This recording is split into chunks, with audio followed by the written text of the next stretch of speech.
Bem, pessoal, então, na aula 1 a gente falou, né, explicou o que é o Bitcoin, o que é o blockchain, como funciona, né, e aí na aula 2, o que são os contratos inteligentes, né, os aplicativos descentralizados.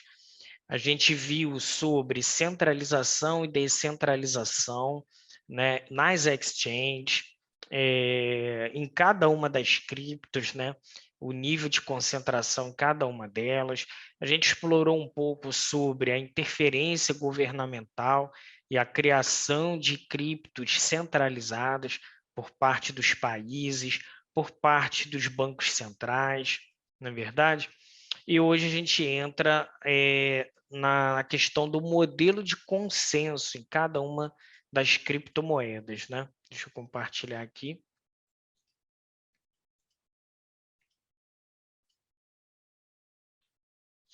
Pronto.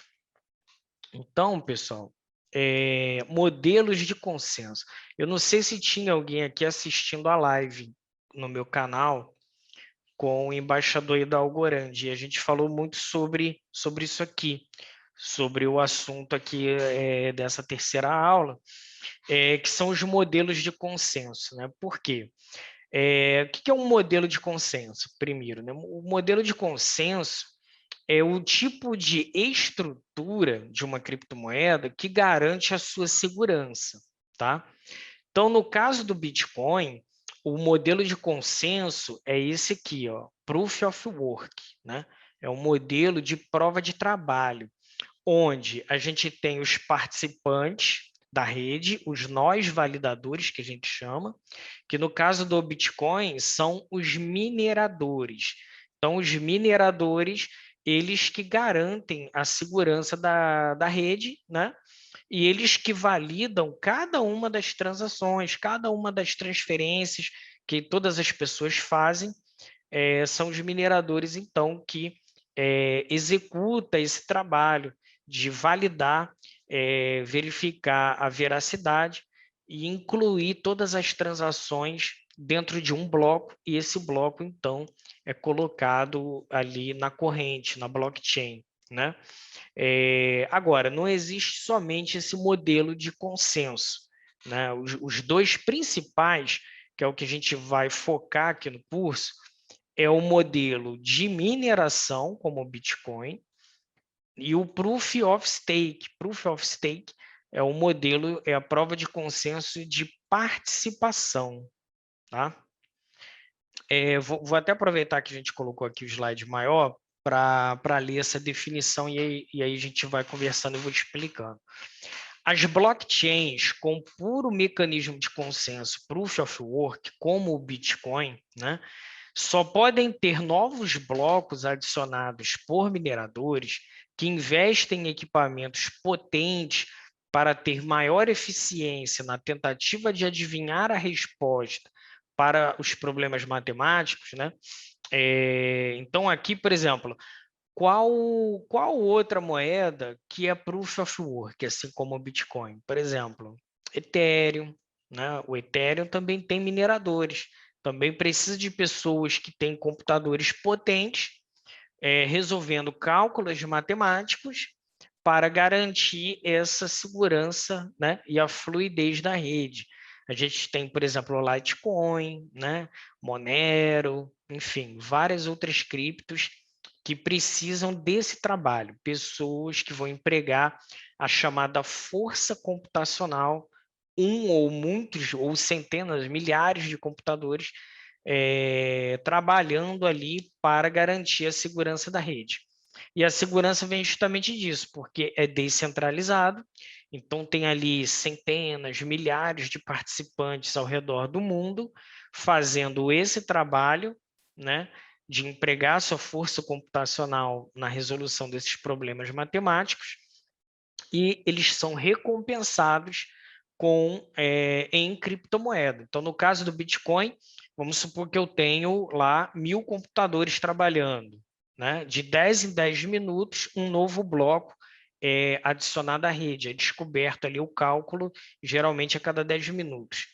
Então, se eu tenho lá meus 1000 computadores rodando e eu adivinhei, meus computadores conseguiram resolver aquele cálculo, eu vou e ganho a recompensa por minerar esse bloco. Qual é a recompensa hoje? 6,25 bitcoins, tá? Então, eu ganho 6 bitcoins se eu conseguir extrair aí um bloco e adicionar na rede. Essa recompensa começou com 50 bitcoins e dava para minerar com um notebook, com um computador pessoal. Então, da sua casa, um computador só pessoal, no início do Bitcoin, você conseguia ganhar 50 bitcoins, né? E não era difícil, você deixava ali minerando 24 horas por dia com um computador normal e você ganhava 100, 200, 300 bitcoins, né, por dia. Bem, isso estou falando bem no início, tá? Mas naquele início não se tinha nenhum tipo de perspectiva de que o Bitcoin seria o que é hoje, né? Tanto é que ali a primeira transação que realmente definiu um preço para o Bitcoin foi o rapaz lá que pagou 10.000 Bitcoins em 2 pizzas, né? Então, aquela ali foi a transação que deu início, de fato, ao Bitcoin como uma moeda transacional para se adquirir produtos e serviços. Foi a partir dali, foi o pontapé inicial para que tudo chegasse ao que é hoje, tá certo? Então, o Proof of Work é isso, é essa mineração, esse trabalho que depende de computadores potentes para adivinhar a resposta, né, de problemas matemáticos e ganhar a recompensa a cada bloco que se consegue minerar, tá? Aí diz assim, ó, enquanto os mineradores podem escolher qualquer chain para minerar, já vou entrar no detalhe o que é chain, né? A rede como um todo, né, todos os participantes, só aceitará a chain que possuir o maior acúmulo de proof of work, né, de força computacional, como chain legítima. Isso significa que os mineradores são incentivados a minerar na chain mais longa. E quando vem um novo bloco válido, tentam encontrar a resposta para o problema matemático do próximo bloco, permitindo que construa no sobre anterior. Então, chain é o seguinte, ó.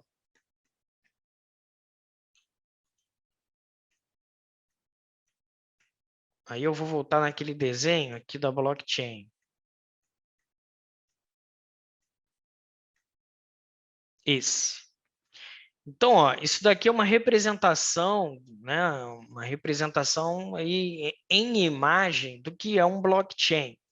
Então, aqui é um bloco. Então, eu tenho o código que identifica o bloco. Imagina que todos esses números aqui dentro são as transferências, as transações que são feitas, né? Que as pessoas querem fazer, e o minerador, então, que encontra o cálculo do bloco, coloca o maior número possível de transações aqui dentro, porque ele também ganha a taxa, né? Que é paga por cada transação. Então, ele tem o interesse de colocar o maior número possível aqui, e a partir do momento que ele faz a inclusão do bloco aqui na chain, né, nessa corrente, está vendo essa correntezinha amarela? Todos os outros participantes, ó, aí a chain continua e já fica todo mundo trabalhando para incluir esse próximo bloco aqui e incluir as transações, e assim sucessivamente. Só que imagina o seguinte, que isso aqui que é a chain, né? Tem a corrente, bloco, corrente, bloco, corrente, bloco. Então, aqui está a chain válida, verdadeira, onde todas as transações estão sendo arquivadas, né, de forma imutável, que ninguém consegue alterar. Mas o blockchain, ele permite várias chains. Então, imagina que tem 4, 5, 10 correntes. Os mineradores eles podem criar diferentes correntes, né? E ir adicionando o bloco em muitas correntes diferentes. Não existe só uma corrente. Mas a questão é a seguinte: o sistema ele é seguro porque a corrente que é a verdadeira, a original, será aquela que mais de 51%, né, que a maioria estiver. Então, aonde a maioria estiver, é a corrente verdadeira, é a corrente válida. Então, ao longo do tempo, vão surgir outras correntes, né? Imagina que você está dirigindo seu carro, tá? E aí você está numa rodovia que tem a maior parte dos carros está seguindo numa determinada direção. Só que de repente você ficou em dúvida e você acabou entrando numa outra pista. Você achou que ia mudar para a faixa da direita da mesma rodovia, mas você acabou saindo numa agulha e foi para uma outra rodovia. O que que você vai fazer quando você percebe, poxa, não, a maioria das pessoas que está indo para a mesma cidade que eu estou vendo que elas foram para lá e eu estou indo para o outro lado. Poxa, eu estou errado aqui. Você vai pegar o retorno, você vai voltar para a rodovia certa. Não é assim? Então, uma analogia um pouco, né, rudimentar, mas é bem pertinente, porque é exatamente assim que funciona. Em algum momento, o minerador vai sair da corrente verdadeira, principal, e ele fica lá tentando minerar bloco em outra corrente. Quando ele perceber que a maioria não foi com ele, que foi para o outro lado, ele, opa, tá errado, então eu tenho que voltar para essa corrente aqui. Então, o blockchain ele tem diversas correntes dentro desse sistema, desse software, né? Existe a possibilidade de se construir diferentes correntes, mas a corrente verdadeira e válida será aquela em que a maioria estiver. É o consenso da maioria, tá? E, por exemplo, vou dar um exemplo de um tipo de situação que acontece uma bifurcação dessas correntes. Por exemplo, existe, como a gente falou, existem milhões aí de computadores, eu acredito que já está na faixa de milhões. Milhões ou milhares, centenas de milhares de computadores minerando Bitcoin, ligados ao mesmo tempo para resolver o cálculo matemático da recompensa de um único bloco. Então, o mundo inteiro está correndo atrás de uma coisa única, né? Resolver o problema matemático daquele bloco e ganhar a recompensa, tá? E aí, de vez em quando, sabe o que acontece? Dois mineradores diferentes conseguem resolver o cálculo no mesmo segundo, no mesmo instante, ou com uma diferença ali de milésimos de segundo. E aí, quando isso acontece, o que ocorre? Os dois ganham a recompensa e se cria dois blocos diferentes, né? E aí, o que vai acontecer? Se criou dois blocos. O próximo bloco ou vai seguir o da esquerda ou da direita, né? Então, se criou duas correntes, né? Porque, por exemplo, se todos os outros participantes ficarem divididos, se cria, então, duas ramificações de chains. Isso que é chains, correntes de blocos. Então, o que acontece? Aquele que aí tem a resolução de conflito, os mineradores têm lá seus critérios, e de acordo com os critérios, aí a parte de computação, eles vão definir que o da esquerda ou da direita que é o bloco válido, e a maioria vai com ele, e aquele bloco ali, o cara até descobriu o cálculo, mas ele não vai ganhar a recompensa, né? E aí fica pelo caminho. Então, o que acontece? A gente tem diversos casos em criptomoedas, e é por isso que eu estou trazendo esse assunto, né? Talvez você possa pensar assim, poxa, mas é um assunto mais de parte técnica, poxa, mas eu queria, de repente, saber ali a parte prática ali de investir, mas isso é super importante, você conhecer como funciona, sabe por quê? Por exemplo, do Bitcoin já nasceram várias outras criptomoedas, né? Quem não está há muito tempo no mercado não vai saber disso, mas quem está há mais tempo sabe que existe o Bitcoin Cash, por exemplo. O Bitcoin Cash ele foi um chamado fork, um fork do Bitcoin principal. O que é o fork? É uma separação da chain. É o mesmo sistema, o mesmo blockchain, só que passou a minerar uma outra corrente e abandonou a corrente principal, tá? Então, por que houve essa separação? Por exemplo, no caso do Bitcoin Cash, isso aconteceu em 2017, tá? Em 2017, havia entre os desenvolvedores, e isso acontece porque as criptomoedas, a maioria delas, são descentralizadas.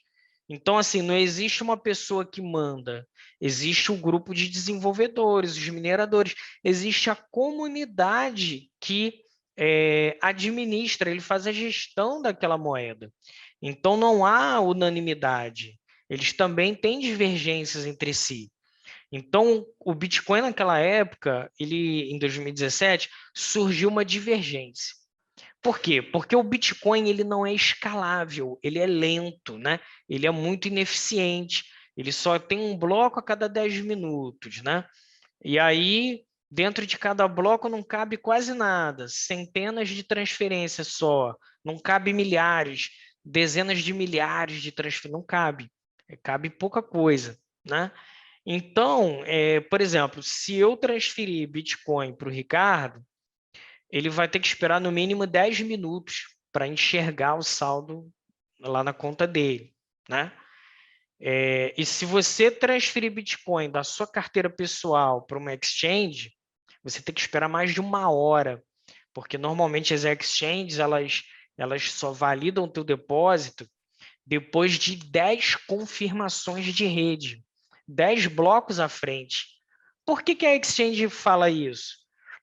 Justamente para não ter esse desequilíbrio. De repente, no exato momento ali que você fez o depósito, ela poderia validar o teu saldo justamente no próximo bloco, só que a blockchain pode ser revertida, né? Tanto pode ser revertida porque aquele bloco da tua transferência não foi considerado válido, ou então porque pode acontecer um ataque de 51%. Por exemplo, se algum participante mal intencionado obter mais de 51% da capacidade computacional da rede, ele pode tentar reverter transações para roubar alguém. Então, por isso que a exchange ela pede 10 confirmações, porque é praticamente matematicamente impossível alguém ter essa força computacional para reverter 10 blocos, né? Não vai ter. Então, é por isso que a exchange faz isso, né?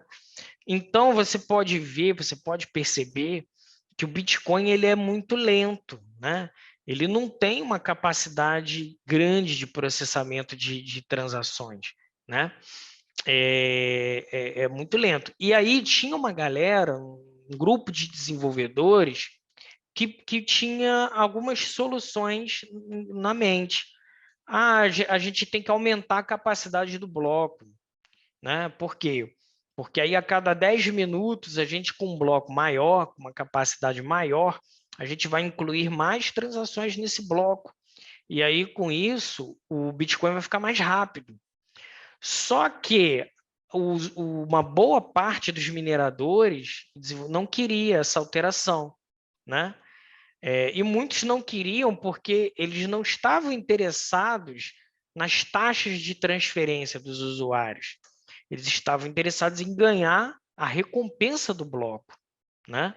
Então, por isso que eles não queriam aumentar o tamanho do bloco, porque o interesse era ficar ganhando a recompensa do bloco. E aí o que acontece? Então, chegou um momento que ficou insustentável, o Bitcoin Cash, o pessoal que apoiava essa ideia de fazer algumas mudanças, algumas melhorias para dar escalabilidade ao Bitcoin. O que aconteceu? Em determinado momento, se não me engano foi em julho de 2017, esse grupo botou uma data, definiu uma data. A partir de tal data, a partir de tal bloco, a gente vai se separar da corrente principal e a gente vai começar a minerar essa corrente alternativa aqui. E aí, uns 30% dos mineradores na época fizeram isso e se desplugaram da corrente principal e fundaram o Bitcoin Cash, né? Que existe até hoje. E olha o que acontece quando se decide fazer isso, se dividir a criptomoeda, o ecossistema da criptomoeda. Criptomoeda Proof of Work, que precisa de mineração. O que aconteceu? Quem tinha Bitcoin na corrente principal, por exemplo, eu tinha, vamos supor, não tinha, tá, pessoal? Seria maravilhoso se eu tivesse, não tinha, mas vamos supor que eu tivesse 10 Bitcoins. 10 Bitcoins na cadeia principal, né? Aí, quando desprendeu, nessa outra corrente aqui, eu também passei a ter 10 Bitcoin Cash. Duplicou o meu saldo. Por que duplicou meu saldo? Porque o passado das correntes era o mesmo, né? O passado das correntes era o mesmo, a partir de um determinado ponto que separou. Então, todo mundo que tinha Bitcoin passou a ter o mesmo saldo em Bitcoin Cash. Ou seja, você ganhou uma quantia de uma nova criptomoeda, né? Isso não é bom, essas separações nunca é visto como algo bom. Por quê? Primeiro, porque dividiu a comunidade, né? Segundo, porque você expõe, pode trazer algum tipo de problema técnico. Não funciona, não trouxe, tá? Não houve nenhum problema no Bitcoin com a separação do Bitcoin Cash. Mas na época, era uma coisa nova que ninguém sabia o que podia acontecer e houve até uma preocupação de que poderia afetar o funcionamento do Bitcoin, mas não afetou em nada, tá? Igual aquela história do bug do milênio, né? Quando os computadores passassem no ano 2000, que poderia gerar um colapso no sistema de informação e não aconteceu nada. Então, foi tipo isso que aconteceu na época, e eu me lembro que eu vendi meus bitcoins antes do fork, antes da separação, justamente para não correr o risco do preço desabar se acontecesse alguma coisa, né? E aí depois eu comprei após confirmar que não ia ter nenhum problema técnico, né? Então, pessoal, isso que é um fork. Quando você ouvir, tal criptomoeda vai fazer um fork, vai surgir uma nova cripto a partir de uma corrente do blockchain que já existia, tá? Então, aí depois do Bitcoin Cash, e o Bitcoin Cash, pessoal, ele bateu tipo $10.000 em 2017. Então, imagina, você tinha um Bitcoin, você ganhou um saldo de uma nova cripto, e essa cripto que você ganhou de graça chegou a $10.000 em questão de 4 meses, né? Hoje está na faixa de 600, $500 o Bitcoin Cash, nunca mais voltou para o patamar que já foi um dia e nem vai voltar, tá? Porque ela não tem mais atratividade nenhuma, mas muita gente ganhou ali muito dinheiro vendendo Bitcoin Cash, porque ganhou um negócio de graça que explodiu. E por que explodiu naquela época? Porque muita gente acreditava que o Bitcoin Cash é que conseguiria predominar, que ganharia liderança de mercado. Poxa, por quê? Porque se, poxa, eles estão implementando melhorias que o Bitcoin não tem, então é eles que vão ganhar essa corrida, né? Mas não foi. A questão da comunidade se manter unida, o fato da maioria, 70% da comunidade, se manter fiel ao projeto original do Bitcoin, fez com que ele predominasse e o Bitcoin Cash só caísse de lá para cá, tá? Esse é um caso de fork de chain, né? Separação da corrente de blocos. Um outro caso que eu gosto de contar, para dar esse exemplo, que é muito bacana, é o caso do Ethereum, né?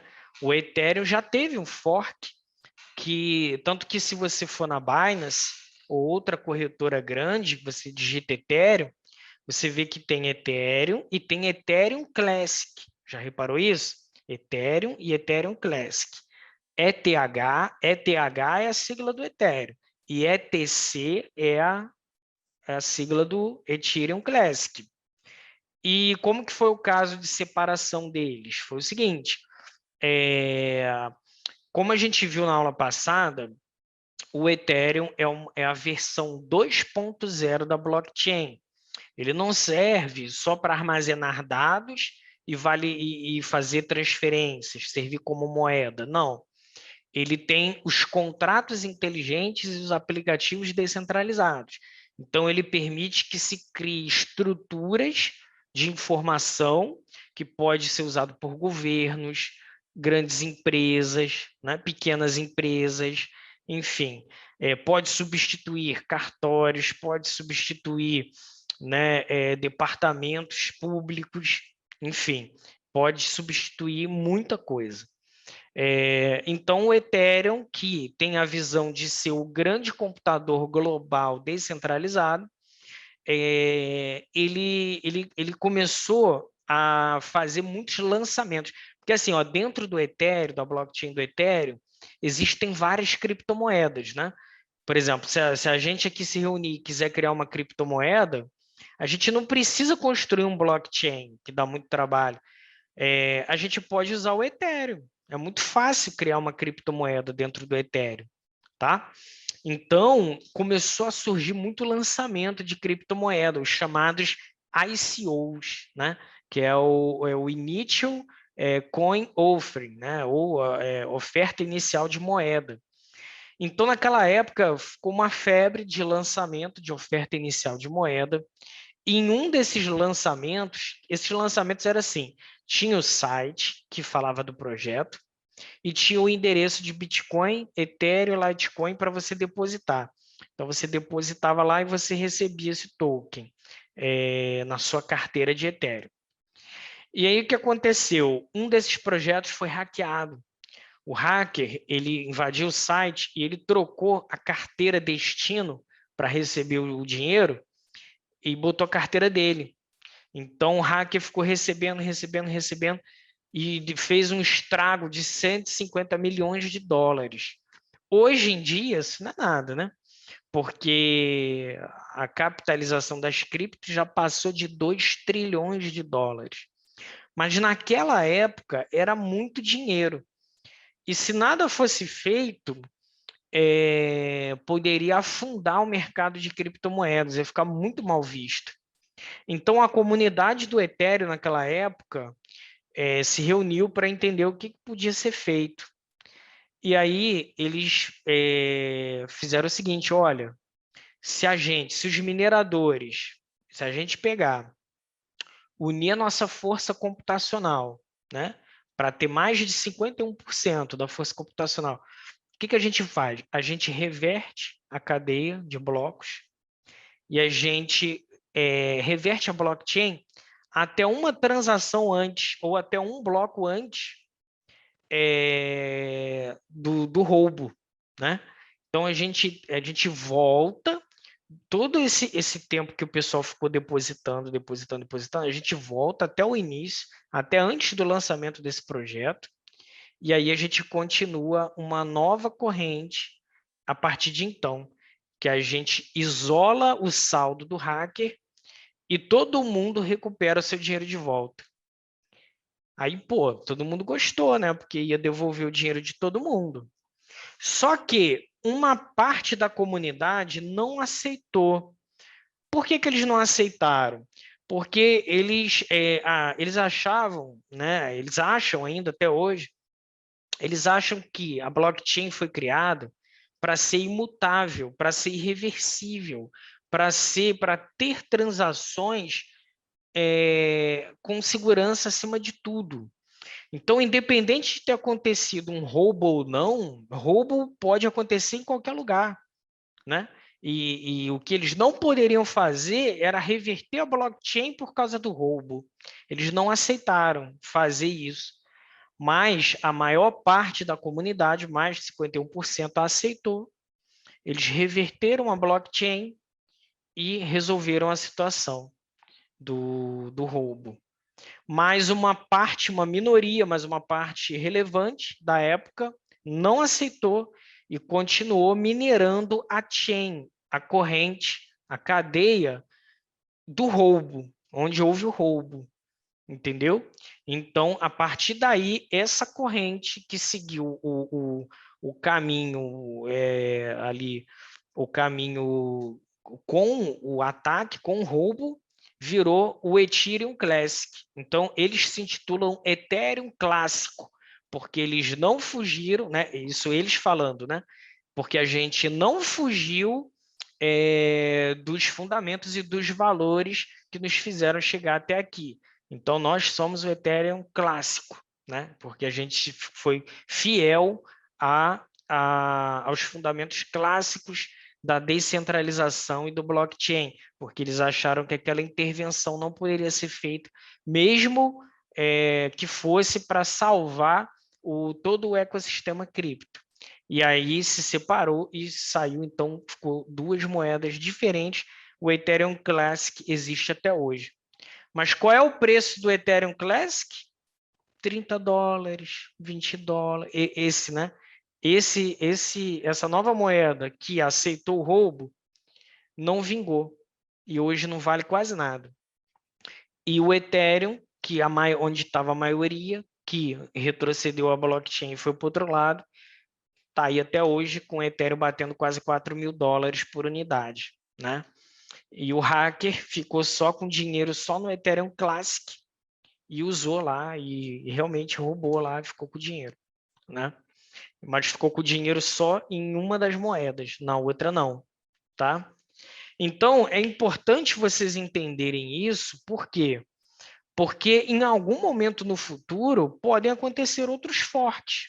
Pode nascer um novo Bitcoin, uma nova moeda a partir do Bitcoin, a partir do Ethereum, a partir de qualquer moeda que usa o modelo de consenso Proof of Stake, Proof of Work, tá? Por isso que fala que é modelo de consenso, porque tem que manter o consenso. Quando não há consenso, há o quê? O fork, a separação das correntes.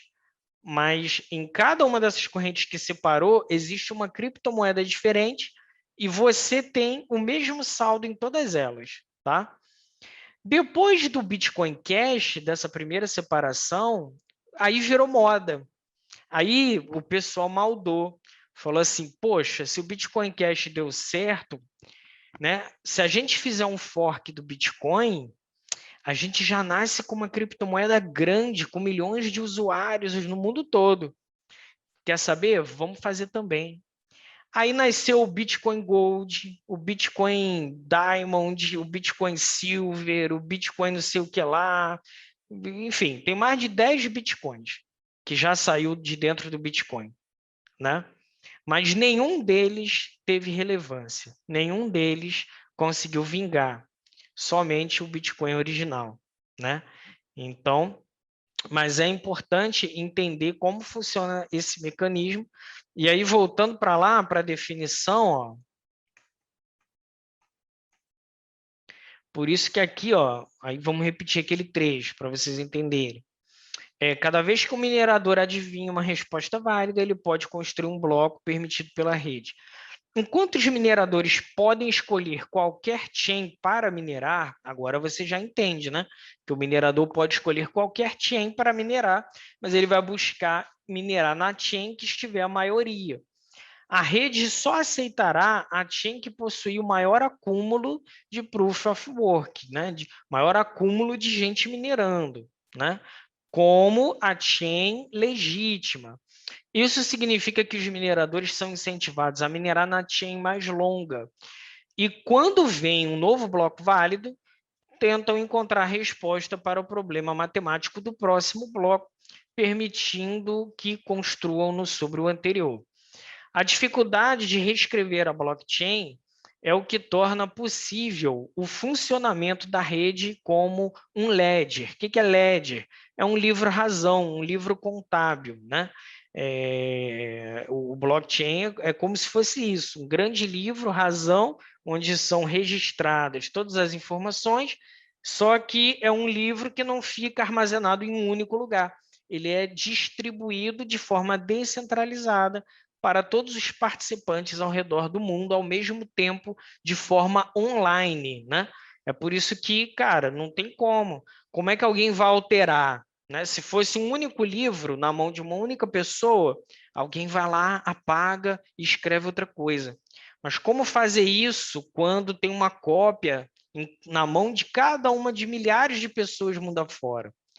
Se fizer isso em um livro, não, aqui, ó, meu saldo é tanto. Não, mas espera aí, mas o teu saldo é tanto só nesse livro, porque nos outros 9.999 você não tem esse valor. Então, você não tem esse valor. É assim que funciona o consenso, né? A informação tem que estar batendo em todos os participantes, pelo menos na maioria, pelo menos acima de 51%. Então, o que vale é o que está constando em mais de 51% aí dos validadores, não necessariamente no número de pessoas ou participantes, mas na força computacional, na capacidade de resolução ali dos cálculos matemáticos, que hoje, como a gente viu, é concentrado. A gente tem grandes empresas minerando, mas mesmo tendo essa concentração, grandes nomes e grandes empresas minerando, mesmo assim, elas não conseguem ter 51% da capacidade. Para que isso acontecesse, precisaria juntar, tipo, as 5, as 10 maiores para tentar fazer um ataque. Mas por que elas fariam isso?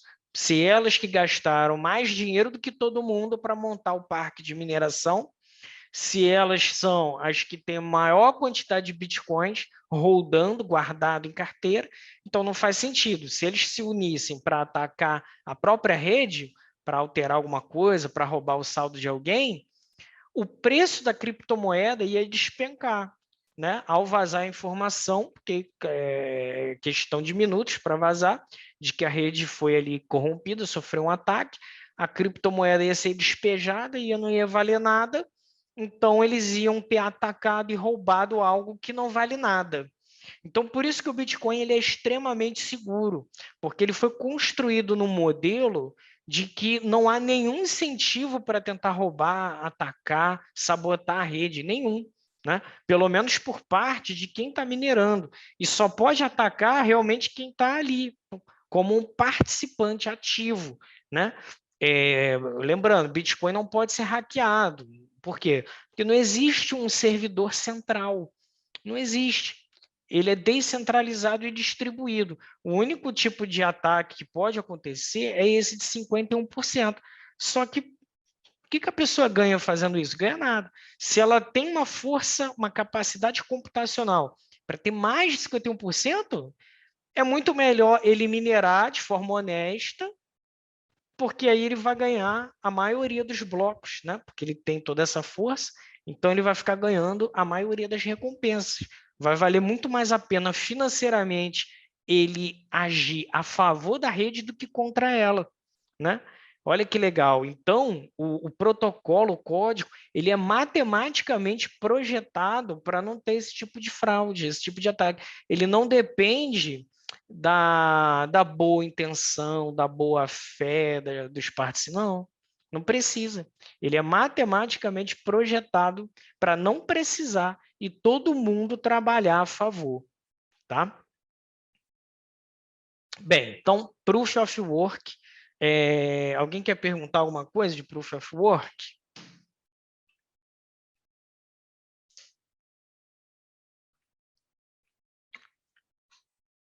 Não, não? Tranquilo? Beleza. E o Proof of Stake? Porque o que acontece? O Proof of Work ele é muito seguro, né? Como eu acabei de explicar sobre o Bitcoin, ele é muito seguro. Mas ele tem um grave problema. Ele é muito lento. Ele é lento, ineficiente, de alto custo, energético principalmente, né? Tem que ter uma queima de energia elétrica altíssima para fazer esse modelo de consenso. E o Proof of Stake não precisa de nada disso. Ele é rápido, ele é super veloz, transações ultra rápidas, ultra baratas e sem computador, sem precisar de força computacional. Mas ele tem o problema da segurança. Ele é menos seguro do que as criptos que têm mineração. Né? Mas vamos entender primeiro o que é o Proof of Stake para a gente ver aí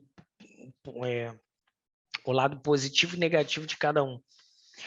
O consenso Proof of Stake, né, ou POS, ao pesquisar alguma cripto na internet, pode ser que vocês se deparem só com a sigla, tá? Pode ser que não venha escrito se a moeda é Proof of Stake. Vai ter só POS, aí você já sabe que é Proof of Stake.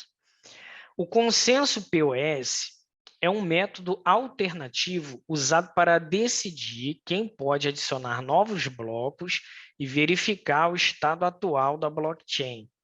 Em vez de mineradores que competem para resolver problemas matemáticos, no caso do POS, o próximo construtor de blocos é determinado por um processo baseado no número de moedas guardadas em carteiras, ou stake, né? Este processo acredita que aqueles usuários com maior stake tomarão decisões mais responsáveis para manter a integridade da rede. Então, ó, funciona da seguinte forma. Vamos supor que a gente cria uma criptomoeda que não vai ter mineração, vai ser 100% Proof of Stake. E aí, como é que funciona? A gente só vai precisar de um computador, mais ou menos. Algumas redes precisam de bons computadores, do mesmo jeito. Mas existem algumas moedas que, com o computador que você tem em casa, você pode ser um participante validador, tá? Só que você vai ter que ter, ó, uma quantidade de moedas e em alguns casos você tem que ter uma quantia muito grande. Você tem que investir muito dinheiro. Então você tem que comprar as moedas, guardar em carteira própria, né? Não é exchange. Como a gente viu, o exchange não é carteira. Então, a gente mantém a cripto na nossa carteira, se conecta ao sistema da moeda e se cadastra para ser um nó validador. Se chama nó ou node, né? Os nodes são as pessoas que vão trabalhar pela segurança da rede. Então, você se cadastra para ser um node, um nó validador. Eles vão verificar o teu saldo em carteira, tá? E a partir de então, você começa ali a participar do sistema de votação e o peso do teu voto é proporcional ao saldo que você tem em moeda. Então, uns têm um peso maior, outros têm um peso menor, conforme o saldo de cada um, tá? Então, existem ali centenas, milhares de pessoas, cada um tem um saldo diferente e existe uma grande quantia ali em saldo comum de todos, certo? Cada um com um pouco. Então, quando os usuários estão transferindo milhares, centenas de milhares de usuários fazendo diversas transações, né?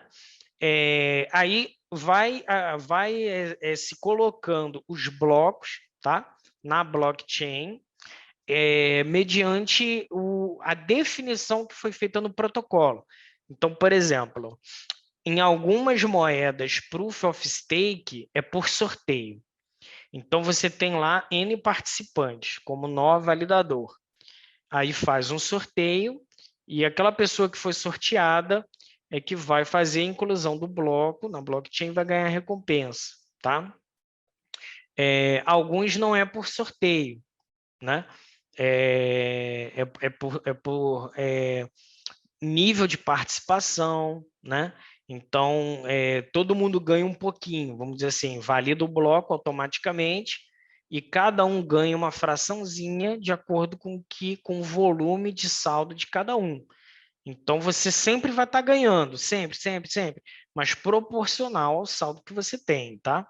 Então, existem algumas variações de POS, mas o principal é o seguinte: os blocos são ultra rápidos porque não tem cálculo matemático nenhum, tá? Para as validações. E como é que entra a questão da segurança? Tem que haver o consenso. Então, quando um novo bloco é incluído, todo mundo tem que estar de acordo. Se acontecer alguma coisa estranha na rede e as pessoas começarem a discordar, aí entra em verificação e conforme for, pode acontecer até um retrocesso de bloco, tá? E aí esse que é o problema, né, do Proof of Stake, porque pode demorar até se perceber que houve alguma coisa.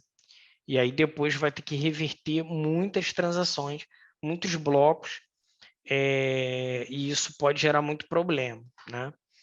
Esse é o ponto. Então, e pode ser revertido assim, desde que haja ali o consenso, mas é muito mais fácil de se mexer do que em uma que precisa minerar, né? Até porque não se gasta energia elétrica para voltar à blockchain, né? Não tem todo esse custo envolvido, custo zero praticamente, né?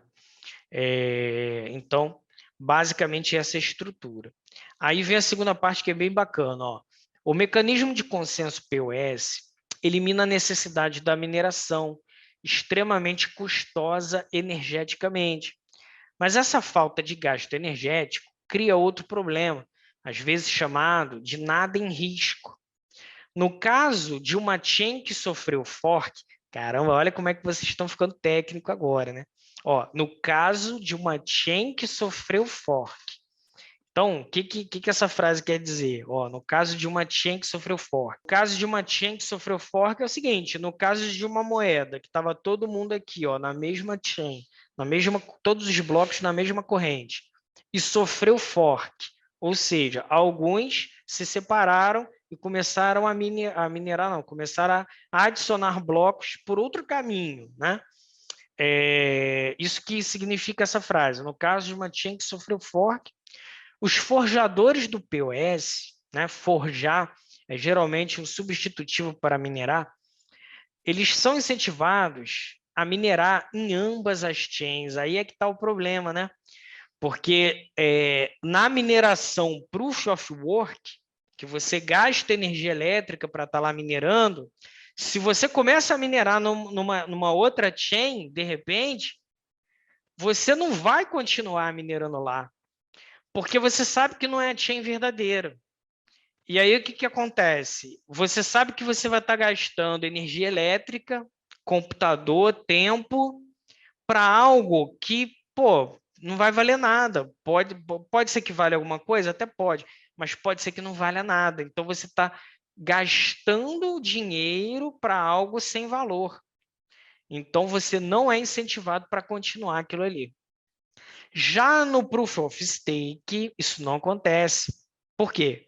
Porque você não está minerando, você não está gastando energia elétrica, você não está gastando computador, você não tem que ter funcionário, não tem nada disso. Você tem um saldo guardado muito grande de uma moeda. Mas se aconteceu o fork, ou seja, se acontecer a separação da rede, o mesmo saldo, vamos supor que você tinha 1 milhão de moedas nessa aqui, você vai passar a ter 1 milhão de moedas nessa aqui também. Então você ganhou 1 milhão de moedas do nada, de graça. Então você é incentivado a fazer o seguinte: quer saber de uma coisa? Eu vou ficar nas duas, porque aqui eu tenho 1 milhão de moedas e aqui eu tenho 1 milhão também. Não interessa que aqui que separou, eu vou ficar nas duas. Entendeu? Porque aí eu dobro. Se surgir uma terceira, eu fico na terceira. Se surgir uma décima, eu fico na décima. Que aí eu fico com 1 milhão em cada uma e vamos ver o que acontece. Se chegar a valer alguma coisa, depois eu vendo. Mas o importante é que eu estou multiplicando aqui em vários criptos. Entende a diferença? Então, o Proof of Work ele é lento, ele é custoso, mas ele é mais seguro. Porque dificilmente vai existir uma quebra de change. O Proof of Stake, se tiver a quebra, eu quero saber de uma coisa?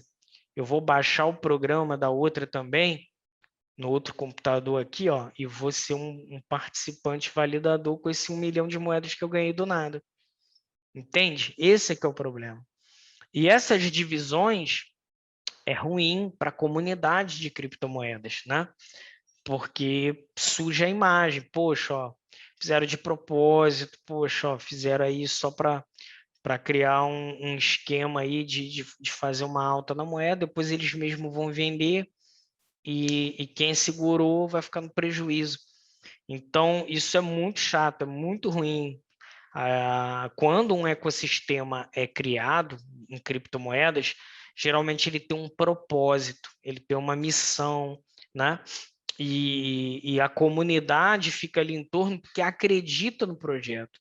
Então, se partir... E aí é ruim, principalmente, quando esse fork, essa separação, surge por parte dos cabeças ali, dos próprios desenvolvedores, né? Aí o que acontece?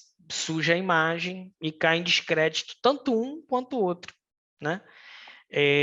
Então, isso que é o nada em risco. O participante ele acaba sendo incentivado a minerar, entre aspas, a participar como um nó validador em todas as correntes que surgir, porque custa muito pouco fazer isso numa chain extra, e eles podem coletar recompensas em ambas as chains. E este é um problema para a rede, porque supostamente só uma chain deveria existir. E concordar com o estado atual dela é o propósito do mecanismo de consenso. Pô, esse final aqui é brilhante desse texto. De fato, é um problema muito grave, porque o mecanismo de consenso ele tem todo um propósito de existir, né? E aí, se nunca tem consenso e fica cada hora surgindo uma nova chain, uma nova chain, uma nova chain, né? Você cai em descrédito aquele mecanismo, né? Então, isso não pode acontecer, essas rupturas, né? Ao longo dos anos, das décadas, uma ou outra ruptura vai acontecer, mas sempre que acontece, gera muita polêmica e volatilidade nos preços, tá? Então, como vocês podem ver, o Proof of Stake ele tem esse problema, né? Ele tem esse problema porque ele acaba sendo menos seguro, né?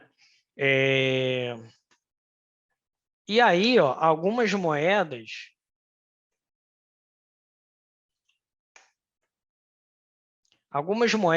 queriam resolver isso através de um sistema híbrido, POS, Proof of Stake, com o POW, que é o Proof of Work, né? Vamos falar de algumas aqui, ó.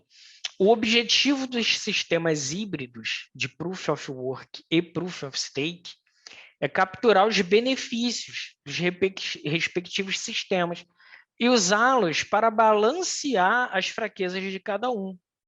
O Decred está entre as poucas criptomoedas que utilizam POW e POS de forma reconhecível e as une para produzir um mecanismo de consenso híbrido ou multifatorial.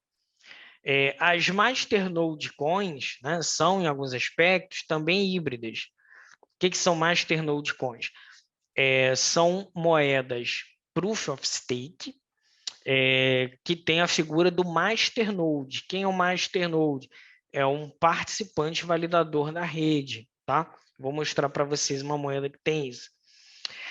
Que também são híbridas, possuindo um componente que precisa da mineração, né? Que desempenha um papel semelhante ao do Bitcoin, e uma função adicional para os nós Proof of Stake. Normalmente existe um requerimento que esses nodes especiais detenham uma certa quantidade, muita quantidade, de criptomoedas como garantia, demonstrando que podem ser confiáveis para agir em favor do melhor interesse da rede, algo muito parecido com o raciocínio por trás do Proof of Stake tradicional. A Dash é uma moeda originária do Masternode, refere-se a esse modelo como Proof of Service. Aí muda de nome, mas na prática é a mesma coisa, em essência é a mesma coisa, né? Então, pessoal, aqui ó, tá aqui o logotipo dessas duas criptos que a gente leu agora, que a gente viu o exemplo, né? De modelo híbrido. Dash é uma criptomoeda de modelo híbrido e Decred também é uma moeda de modelo híbrido. Então, como é que é isso? Vamos pegar o caso do Dash. Aqui no Dash, existem mineradores, tá? Então, existem lá pessoas que estão empregando a força computacional para minerar, para poder dar um certo nível de segurança. Só que existe também o Proof of Stake. Então, tem lá os masternodes, que são, por exemplo, para eu ser um masternode da Dash, eu tenho que ter 5.000 Dash, no mínimo 5.000. Né? Isso eu vi no site mesmo da Dash, tá? 5.000 Dash. Ao preço de $200, que é o preço atual do Dash, pô, vê aí quanto que eu tenho que ter. 5.000, né, moedas a $200. Eu tenho que ter muita grana. Então, assim, não é qualquer pessoa que pode ser ali um nó validador na rede do Dash, né? Fiquei até curioso agora, 200, né, vezes 5.000 Dash, tem que ter $1 milhão, tá? $1 milhão para você ser validador do Proof of Stake do Dash, né? Então, não é qualquer pessoa. Mas, aí como que funciona? O Dash, ele é chamado de Dash Dinheiro Digital. Ele é ultra rápido, as transações, poxa, em 10 segundos já concluiu, o dinheiro já cai no destino, você não paga quase nada, quase zero de taxa. Como moeda corrente, é muito bom, é muito melhor do que Bitcoin, né? Quer dizer, quase toda moeda é melhor do que Bitcoin, para ser uma moeda mesmo de pagamento, né? Vamos dizer assim. E aí o que acontece? Mas, por outro lado, ela tem uma boa segurança. Por quê? Porque tem a mineração, mas tem uma segunda camada Proof of Stake. Então, como que funciona isso na prática? Todas as transações ficam só na parte dos validadores masternodes, o Proof of Stake. Fica ali. Depois de uma certa quantidade de transações, aquelas transações que estão fora da blockchain são inseridas na blockchain pelos mineradores. E a partir do momento que é inserido na blockchain, aí passa a estar super seguro, imutável, sem risco de nenhum tipo de fraude. O Eduardo está perguntando, Dash é aquela da Venezuela? Sim, eu passei o link, né, para vocês verem o documentário sobre a questão da Venezuela, e o Dash está sendo aí super usado na Venezuela também, né? Exatamente essa aí, Eduardo, tá? A Decred também, ela tem a mineração, mas ela tem uma grande comunidade de validadores que precisam ter uma boa quantidade de dinheiro lá em carteira para poder participar, e funciona da mesma forma. Os nós validadores que não fazem mineração, que tem grana ali no projeto, eles que validam os blocos, valida as transações, perdão, valida. Depois que um grande conjunto de transações ultra rápidas foi feito, pega aquilo tudo ali e joga na blockchain de uma vez só. Então, por isso que dá velocidade, baixo custo, tá? Mas ainda assim, o modelo híbrido é menos seguro do que o Bitcoin, que é 100% Proof of Work, 100% mineração, né? Então, a gente vê muita gente criticando o Bitcoin, falando que não é sustentável, assim, sustentável que eu digo na questão das mudanças climáticas, consumo energético, tal. Muita gente criticando, mas a segurança do Bitcoin vem justamente da necessidade da queima energética para isso. Porque se não tivesse necessidade de gastar muito dinheiro com energia, ele seria mais fraco, mais frágil e menos seguro, né? Então, é uma coisa que depende da outra, né?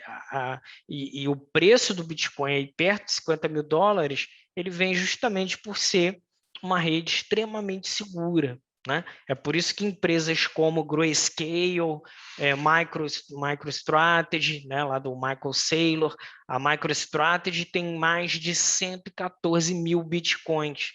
Isso é muita grana, pessoal, muita grana. Aqui, ó, 114 mil Bitcoins vezes, sei lá, $47.500, vai dar 5,4 bilhões de dólares, né? É muita grana, 5,4 bilhões. Você acha que o cara vai botar 5,4 bilhões numa moedinha mais ou menos aí 100% Proof of Stake? Cara, o cara não vai fazer isso, não vai, entendeu? Então o Bitcoin ele é o que é e o Ethereum é o que é, porque eles necessitam desse modelo de consenso. Agora, é um gargalo, correto? É um gargalo a questão. Aí eu vou até compartilhar aqui para a gente bater esse papo mais olho no olho, que é o seguinte. Para quem está no mercado há mais tempo, sabe que o custo de transferência, de transação está alto, né? O Ethereum esse ano, para você fazer uma validação no Ethereum, transferir Ethereum de um lugar para o outro, estava mais de 50, 100, 200 dólares. Chegou a um pico de 500 dólares para qualquer valor. Então, imagina que você quer transferir 10 dólares, mas você tem que pagar, por exemplo, 100 dólares. Você tem que pagar 100 dólares para transferir 10 dólares. Faz sentido isso? Nenhum, correto?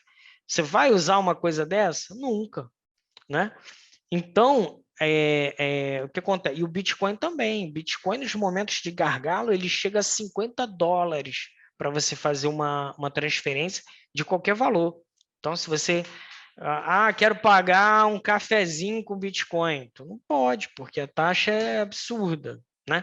Claro que existem algumas soluções de segunda camada, que a gente vai falar em outra aula, o que é segunda camada. O Bitcoin tem a Lightning Network, que é o que está sendo utilizado em El Salvador, para que se possa comprar no McDonald's com Bitcoin, né? São soluções de segunda camada que baixam o custo da transferência. Mas o custo na rede principal, o custo normal de Bitcoin e Ethereum está muito alto. Porque à medida que a demanda, o número de usuários de criptomoeda explode, cresce, né? Todo mundo tentando usar ao mesmo tempo, poxa, com Bitcoin lá, um bloco a cada 10 minutos, centenas de transferências aqui e tal. Por exemplo, o Ethereum, que é muito mais rápido do que o Bitcoin, ele só faz 13 transferências, 13 transações por segundo, enquanto a Visa, o processador do cartão de crédito, é mais de 50, 70 mil transações por segundo, né? Então, assim, o Ethereum e Bitcoin não tem condições de ser usado no dia a dia como dinheiro. Não tem, né? Hoje não tem. Na rede principal. Precisa de quê? De soluções de segunda camada off-chain. Quando você escutar esse termo off-chain, fora da blockchain. Então, existem soluções fora da blockchain que de tempos em tempos são armazenadas na blockchain. Aí você traz baixo custo e escalabilidade nessas criptos, né? Em qualquer cripto. Quando se cria uma segunda camada, para dar velocidade, tá? Mas criar segunda camada para dar velocidade significa fragilizar a segurança, tá? O Litecoin, ele é uma das criptos que tem um baixo custo. O Litecoin é em torno de 17 centavos, 20 centavos, o custo ali de transferência, né? Mas ela tem ali um número de usuários bem menor, né? Tem bem menos gente, e ela fez melhoria. O Litecoin, ele utiliza como base o software do Bitcoin, blockchain do Bitcoin, mas ele fez outras melhorias que faz com que ele seja aí. Ele não é tão rápido, ele não é rápido, mas ele é barato, tá? O Litecoin é barato. E o Litecoin, sim, dá para usar até no dia a dia para alguns tipos de pagamento. E aí, pessoal, o que acontece? Nesse sentido, o Ethereum ele vai implementar em breve, no futuro, o Ethereum 2.0. Né? Você já deve ter ouvido falar sobre isso. E o que é o Ethereum 2.0? Ethereum 2.0 vai ser uma parte Proof of Stake. Então, cara, é muito dinheiro para você ser um nó validador ali do Ethereum 2.0, tá? É muita grana. Mas vai ter isso. Então, ou seja, vai ter lá a galera que vai ser um nó validador, né, que vai ter uma grande quantidade de etéreos para poder ser ali um participante ativo, validando as transações na rede. Então, é como se fosse essa segunda camada fora da blockchain. E aí, depois, vai fazendo as inclusões periodicamente na blockchain. E aí, sim, passa a ter maior segurança, tá? Mas o Ethereum vai abrir mão da segurança que tem hoje para poder ganhar escalabilidade. Não tem jeito, vai ter que abrir mão da segurança para poder ficar mais rápido e baixar o custo. Porque se o Ethereum não baixar o custo, ele vai ser sufocado por outras redes que estão vindo. Avalanche, Solana, Algorand, que a gente falou hoje, Cardano, né? Então, pô, tá todo mundo vindo atrás aí. O Ethereum está consolidado, mas tá todo mundo vindo atrás para criar soluções melhores. Então, o Ethereum vai abrir mão da segurança em função da escalabilidade, né? E vai virar um modelo híbrido.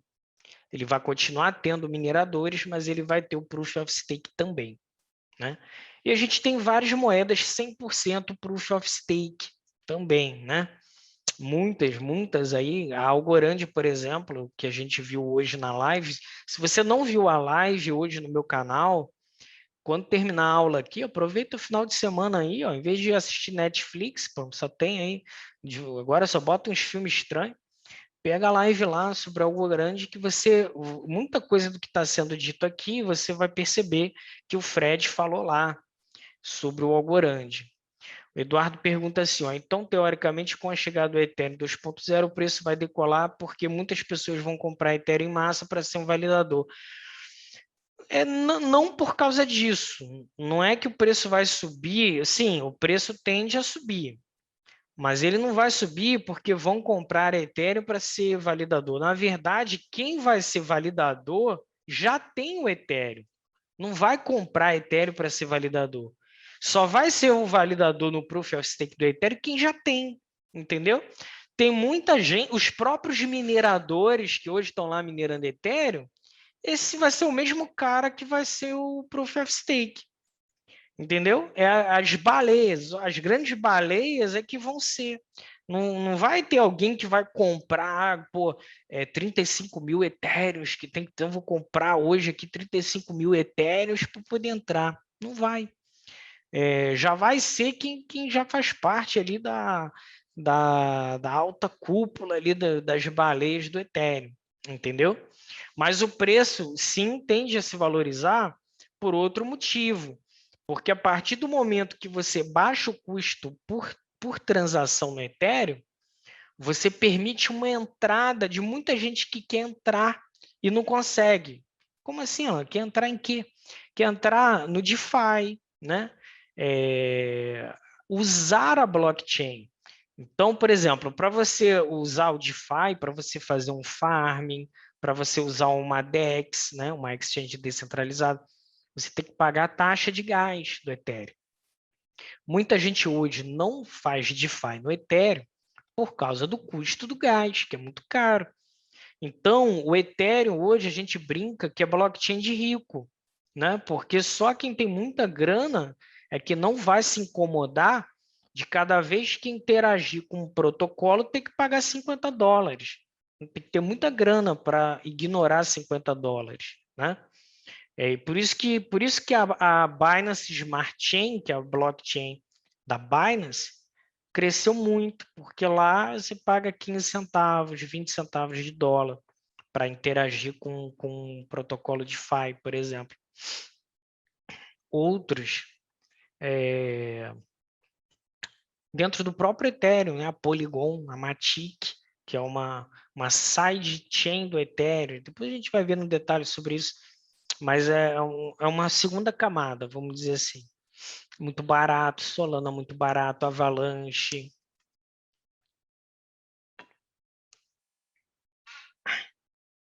Nossa, garganta agora pegou. Então, o que acontece?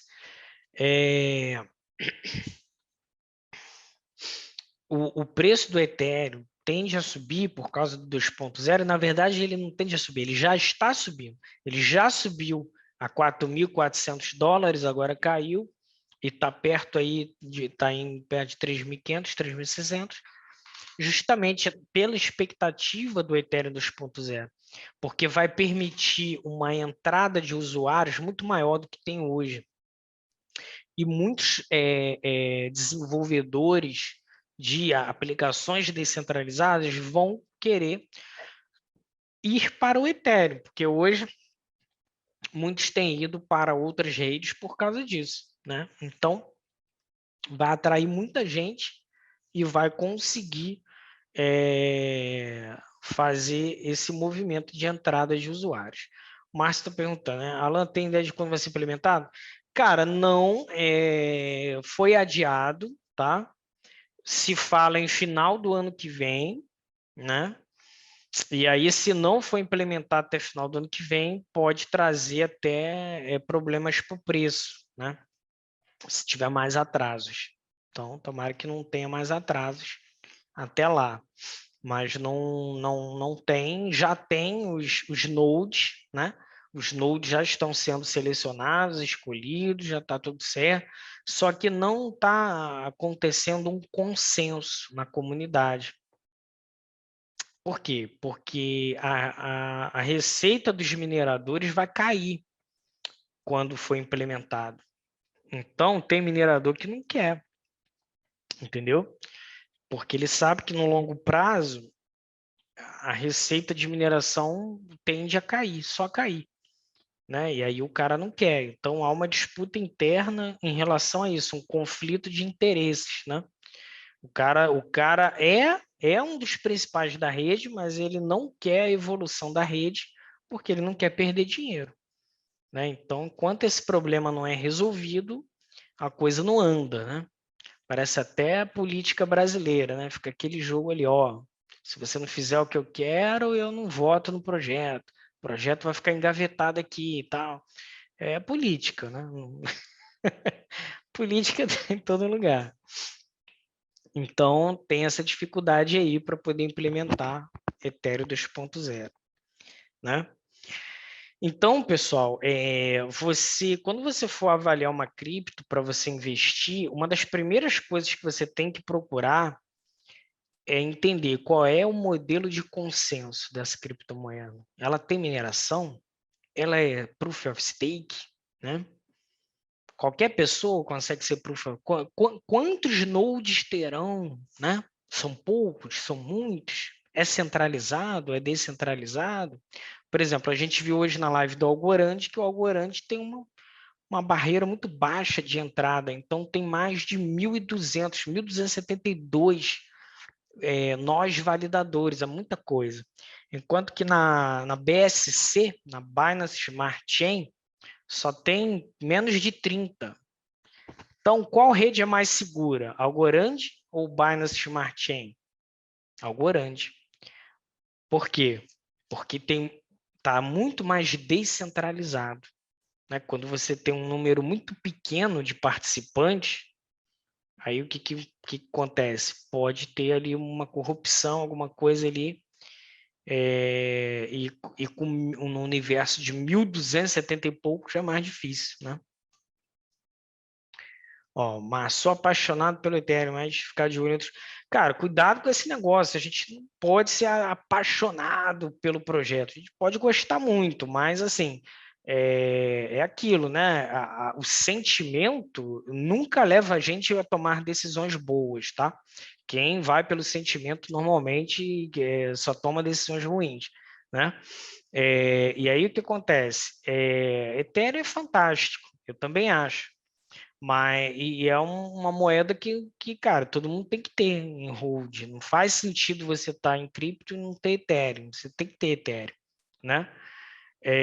Mas a gente não pode casar com um projeto, com uma blockchain, não, ser torcedor, não, eu não vou investir naquela ali porque eu sou 100% Ethereum. Não pode ser isso, né?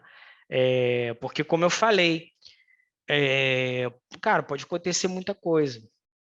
Hackeamento pode acontecer, sei lá, os principais cabeças podem morrer, poderia ter pego Covid e morrido. O Vitalik Buterin, né? E os outros. Imagina que os cabeças do projeto tivessem pego Covid e tivessem morrido.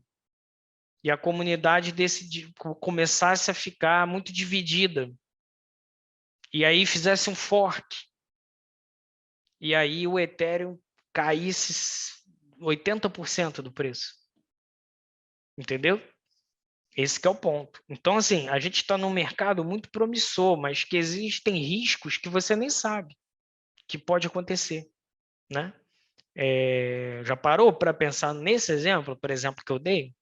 A gente viveu uma pandemia. E aí? E se os principais desenvolvedores tivessem morrido na pandemia? Será que ia ter gente para continuar o projeto? Será que não? Será que a família do Vitalik, vamos supor que o Vitalik tenha 1 milhão de etéreos, mas vamos supor que a mãe dele, que eu acho que ele não é casado, cara, um cara gênio assim, normalmente o cara nem amigo tem, o cara não tem mulher, o cara não tem amigo, o cara não tem ninguém, o cara é 100% focado a vida toda naquilo ali. E aí o que acontece? Imagina que a família dele não gosta. Ah, foi por causa desse Ethereum aí que o Vitalik se afastou da gente, que ele se trancou lá no laboratório, no quarto dele, não sei o quê, eu não quero saber disso não. Quer saber? Ele morreu, a gente recebeu aqui a carteira de cripto, beleza. Vende tudo. E aí? Para onde que vai o preço do Ethereum? Entendeu? Então, eu estou dando alguns casos extremos, mas não precisa necessariamente acontecer um caso extremo para trazer insegurança no mercado, né? A gente viu essa queda forte, a última queda forte que teve aqui foi só pelo fato dos mineradores serem expulsos da China. Os mineradores já se mudaram, já estão minerando em outro país e o preço ainda não voltou para onde estava. Entendeu? Deveria ter voltado, né? Porque se o preço caiu para 30 mil por causa disso, então por que não voltou? Porque já se regularizou. Então não volta, porque tudo gera uma insegurança, uma incerteza, né? Aqui é o Márcio. Ó. É que eu lucrei muito nela, sabe? Desde o ano passado, obrigado pela orientação. Vou dar um depoimento. Desde setembro de 2020, seguindo a orientação do amigo Alan, só alegria. Pois é, Márcio, mas aí, ó, você comprou a $400, né? Se não me engano, Ethereum. E aí que é 460. Então, você já está com um ganho de 10, quase, não, 10 não, mas já bateu 10 vezes o teu capital, o teu lucro. O que você tem que fazer? Primeira coisa, vender o suficiente para tirar o principal. Se lá, quando você comprou a 460, você investiu 10 mil reais, tira os 10 mil reais de lá, entendeu? No caso, eu tiraria 20, tiraria 10, ainda tiraria 10 de lucro. Porque aí agora, o que sobrou lá, você fica muito tranquilo. Pô, mercado pode cair 20%, não está nem aí. Por quê? Porque você não perde mais, você já tirou capital, já tirou lucro também. E o que ficou, você vai ter facilidade de deixar para longo prazo. Até comentei isso contigo na live, exatamente. Depois que você tirou o principal e mais um lucro, acabou, você fica super tranquilo, nada te afeta emocionalmente, né?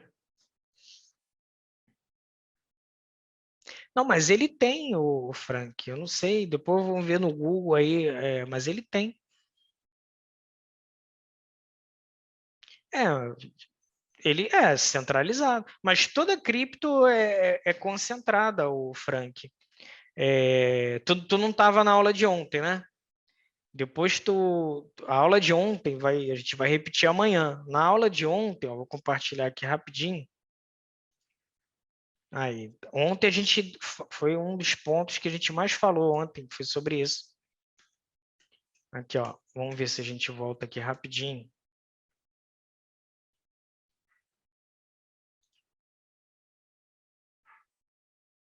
Aqui, ó.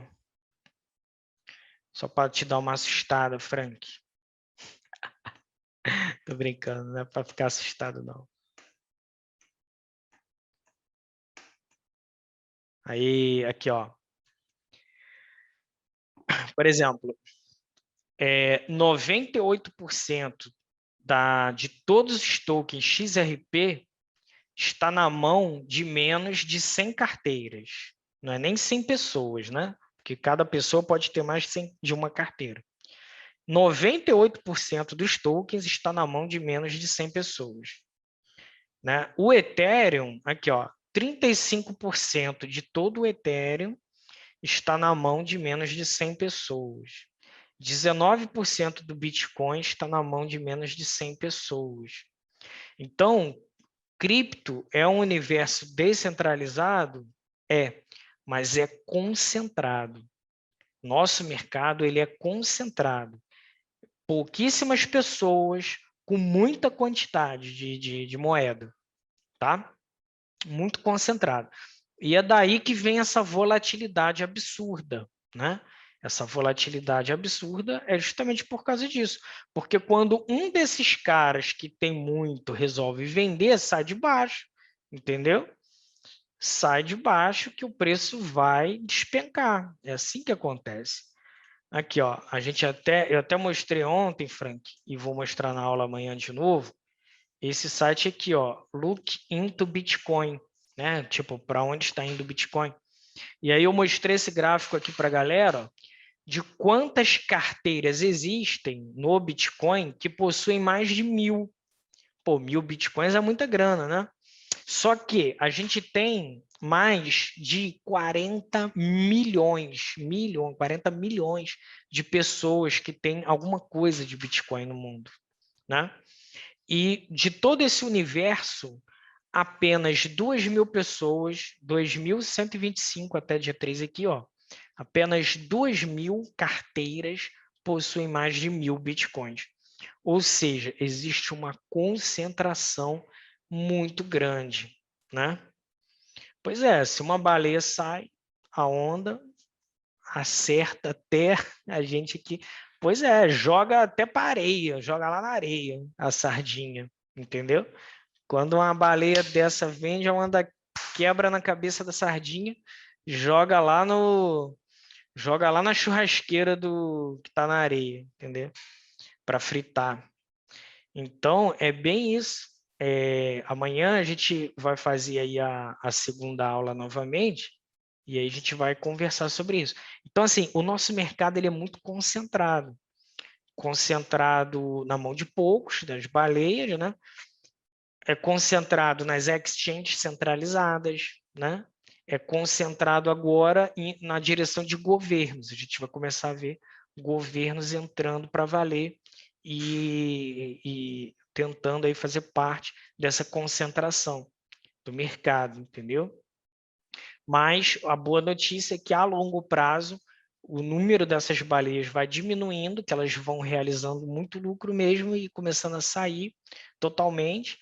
E a grande massa da população que vai entrando vai fazendo com que essa volatilidade absurda vai ficando cada vez menor, tá? Pessoal, um grande abraço, um ótimo final de semana para vocês. Tamo junto.